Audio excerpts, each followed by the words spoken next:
Shalom.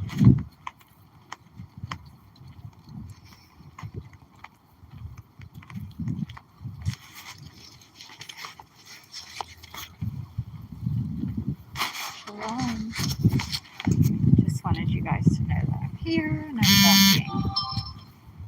And I know the wind is blowing. So if you can hear me, let me know. I'll get louder once I sit down somewhere. So much ice still on the lake. It's kind of crazy. But I do have something I want to share in this video. So I'm just looking for a place to sit down currently. Oh, okay. All right. While I'm waiting for anybody, if there's anybody out there to join in, I'm going to go sit over here. So bear with me.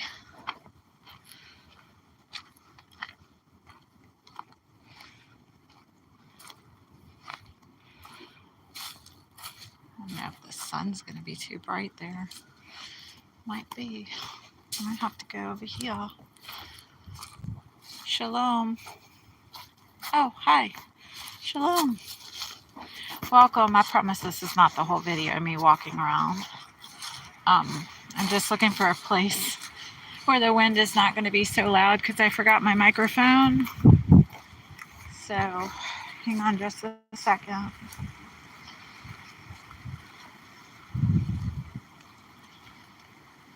I don't know what I was thinking, forgetting it. So Tom, can you hear me? Or does it sound like far off? Alrighty. Hi Kelly. Hi Crystal. You can hear me? The wind's blowing a whole lot here. Shalom. Let's sit. Let's not sit there. Back in the day, I used to do all my videos from parks when I was outside. It was so funny. It's been such a long time since I've done that. Whew. Oh, wow. Shalom, everybody. Holy cow. Welcome. That is so cool. I pray you guys are having a blessed day.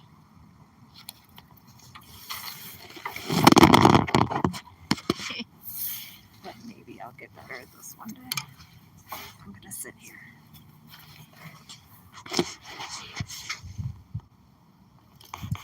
How are you? How's everybody doing?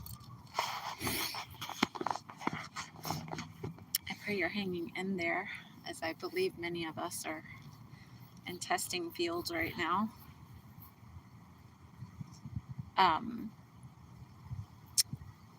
Yeah, so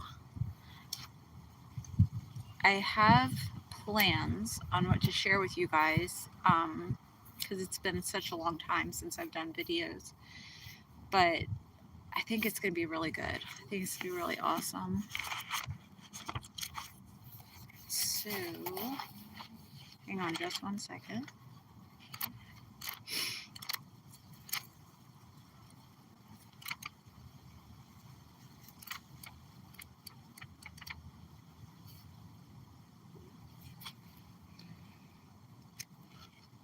All right.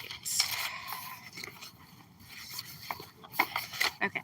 So I want to share with you guys, because I think it's vitally important right now, what Abba has been pressing on me so much. And it has to do with the stripping away of everything worldly, like everything. I, since 2022, I think it was about then, stopped covering my head, and I just felt like I didn't feel led by the Holy Spirit, the Ruach HaKodesh. I didn't feel led to do that anymore, or so I thought. So basically I just stopped, and I didn't feel convicted about it. I don't think it's for everybody. I think you need to pray, you need to ask and seek and see what is what he is saying to you, what the Spirit is saying to you. Um, but yeah, I did not feel as though I should be doing it anymore. I did it for several years and then just felt like I wasn't convicted of it. But I'm going to tell you something that I just found out, and that was by stopping that without really, really seeking and asking in prayer. Um, it was it was wrong, basically for me anyway. Because what happened after that was I was very much led into um, prior to stopping that, I was um, wearing linen and wool and very much seeking to return to the natural way. Um, and I was being so blessed by Yah. He was providing so much linen and wool and beautiful pieces. And oh my goodness, I just can't tell you how much he blessed me. And so when I stopped covering my head, it led me to not wear as much linen before I knew it. And so long, within the period of about 8 months, I was, oh, maybe I'll just put a pair of jeans on. Oh, maybe I'll just do this. Oh, maybe I'll just do that. It's not really, blah, blah. And I didn't feel convicted by it. I didn't feel like it was wrong. But I will say that I should have I should have prayed and sought the right the right way. I should have waited and really, really, really prayed about it. So anyway, this is not a whole testimony about that. But I just wanted to share that because what happened over the next 2 years led me like further into the world. Though I was still reading my scriptures, though I was still studying and praying for others and doing all the things, it nevertheless affected me in such a way that I didn't any longer look like his peculiar daughter. I was looking very much like the world at that point. So I wasn't being an effective witness per se, as we're supposed to. You know, we're supposed to cause people to take a glance and be like, why do they look that way? Right? Don't we do that to like the Amish or to the Mennonites? Don't we do that to like people of different faiths? And we look at them and we see that the way they act, the way they dress, the way they speak, their outward appearances, don't we look at that and say, wonder why they do that? Right? Well, that's the way we are supposed to be as peculiar people to the rest of the world. And so basically, not even realizing that I had done that, I backed off in that regard of not really um, outwardly expressing my faith. And so over the past 6 months, I've been going through a lot of transformations internally more than externally. But Abba led me to a few books, which has led to the writing of my latest book, which will be done soon.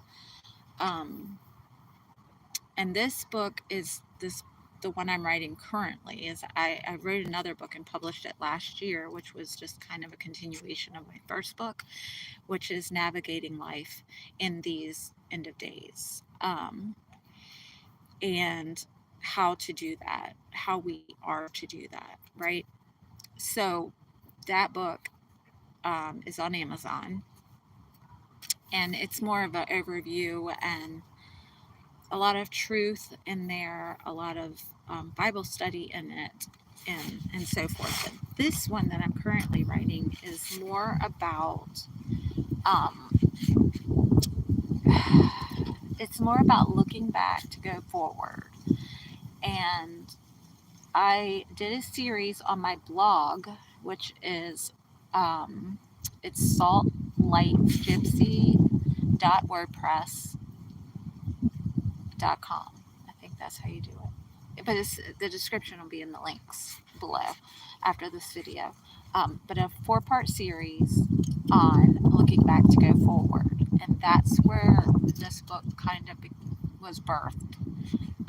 Because I was studying the Celtic Christianity, ancient Celtic Christianity, the monastic establishments of those early days and our early church fathers, things of that nature. And in the process of studying and searching and learning, he brought me into basically a huge revelation this week, and that is what we're talking about today. And that huge revelation is our literal laying down of our lives, like every part of our lives, surrendering it to Him in the fullest way. Like, we should not have any vanity at this point. And I was full of vanity and didn't even know it. We should be imitating Messiah and everything all day long, every day, because the hour is so short. Time is short. And yeah, it's serious time. It's very serious. And shalom. I see Kelly, Crystal.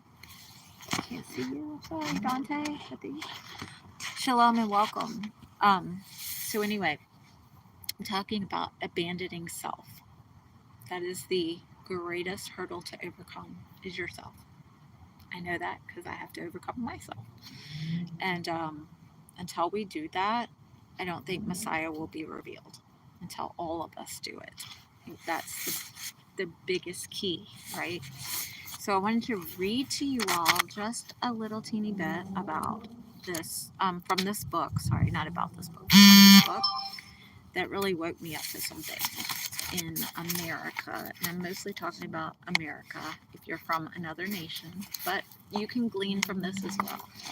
So this book was written in 1976, and it's called Agenda for Biblical People, a new focus for developing a lifestyle of discipleship, because I think we're lacking so much discipleship um, in every, I don't know what to say. I don't want to say church, denomination. I don't want to say Hebrew roots. I don't want to say any of that. I'm just saying in general, and y'all's people, right?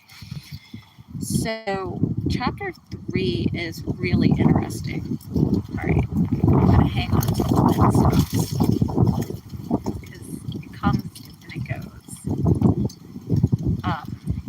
But chapter 3 is very interesting because it's called The Idols, Powers, and Worship. So, I'm just going to read a little bit, and then I believe I'm going to read more of this in the days to come, because there's several things I want to share that need to cause us internally to reflect on where we're at and who we are as His people. All right? So, chapter 3, Idolatry. When I was involved in radical student movements, I believed, along with most other young activists, that our problems were due to malice on the part of the national leadership and ignorance on the part of the public. We felt that the evils we opposed resided with the policymakers, and that the people would make basic changes if they could be informed about what was really going on. I no longer believe that. Rather, the issues that confront us, the human atrocities that plead for change, are due to the lack of information, education, and technology. The injustice, the violence, the inhumanity, the painful afflictions of human life and society have to do with moral and spiritual questions on which choices are made each day by both national leaders and populations. These choices have a great deal to do with what the Bible refers to as idolatry. The worship of idols is one of the most consistent themes throughout all of Scripture. Excuse me. While the word idolatry conjures up all sorts of images of pagan rituals and cults, the Bible sees idolatry as present and pervasive in every culture, nation, and every period of history. The worship of idols takes many forms. Some direct, excuse me, of course, I'm going to lose my voice right now. All right, where was I? I'm sorry, you guys. I really did not plan on this at this moment in time, but I felt the pressing. Um, all right, so the worship of idols takes many forms, some direct and unmistakable, so far more deceptive, and some subtle. In our own times, we witness persons, relationships, institutions, ideologies, movements, and nations caught in the grip of contemporary idolatries. The contemporary idolatries that have captured our worship and servitude are familiar realities, which are money, possessions, power, race, class, sex, nation, status, success, work, violence, religion, ideology, causes, and so on. The militant power of the contemporary idolatries has captured the corporations and institutions of commerce, the state and the branches of government, the private and public bureaucracies, the various professions, the schools, the universities, the media, entertainment, and the churches. The presence of these idols or gods is deeply felt in our economic and political systems, our social and cultural patterns, crucially affecting the way we relate to one another. Idols perpetrate themselves by erecting self justifying ideologies and informational systems with the seeming ability to turn falsehood into truth by the distortion of language itself. Keep in mind, this was written in 1976. Biblically understood idolatry originates in the human decision to seek life and salvation apart from the source of life in God. In fact, idols are impostors of God, as William Stringfellow has described them. They may be things, ideas, persons, or institutions exalted and worshipped as gods. Idolatry makes men and women subservient and submissive to things. This dehumanizes human life. Rather than these finite realities serving people, people come to serve and worship them as gods, which is idolatry. They come to command worship as objects of ultimate concern. Things, institutions, ideas, concepts, or persons are allowed to substitute for God. Idolatry denies the place of God as the giver of life, the author of salvation. It dehumanizes people by making them pay homage to objects not deserving of worship, and disintegrates the proper vocation of things meant to be servants of human life and not masters over it. Idolatry is a decision to seek life and salvation by the worship and trust of something other than God. It is to identify with some part of one's environment, a part of reality that is within reach and seems to have the power to bring the satisfaction and fulfillment that is missing in one's life. Having given up these possibilities of trusting God, trust is placed in something that can, it is believed to be manipulated and possessed. The mode of salvation thus becomes self appropriation and, consumption and depends upon a personal identification with something that can be manipulated as an idol. This style of life is what the Bible calls living in darkness and sin and is ultimately centered around the consumption. Oh, wait, sorry. Centered around the consumptive possibilities for oneself and the illusion of being able to manipulate and control one's idols rather than being manipulated and controlled by them. One may choose material security and comfort, power and domination, over others, human recognition, gratification of the senses, particular kinds of experiences, and so on. But whatever the choice, there is never enough to satisfy and fill the void, to bring fullness and fulfillment. One always needs more, because more of the self always needs to be filled up, because most others have also adopted the lifestyle of salvation by self appropriation, consumption, and manipulation. They are viewed as competitors, as people who have the capacity of depriving one of one's salvation and fulfillment. The objects sought in this process take on personal and ultimate value, while the persons involved become mere objects in the struggle. Seeking salvation apart from the source of life, failing in the attempt to save oneself by consumption and manipulation, and accepting the necessity of viewing others as competitors, results in alienation from God, from others, and from oneself. Idolatry and its consequent alienation is ultimately the worship of death itself. And I'm going to stop there because that was a lot. Um, and so this was the first thing I read months and months ago when I was being very convicted to look at the outward appearance of myself, but also the inward of self. Is did I really surrender and lay down myself for Yah, right? To walk in the footsteps of Messiah.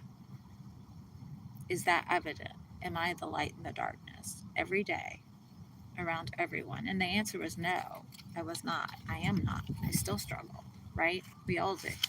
But in this time that we are currently living in right now,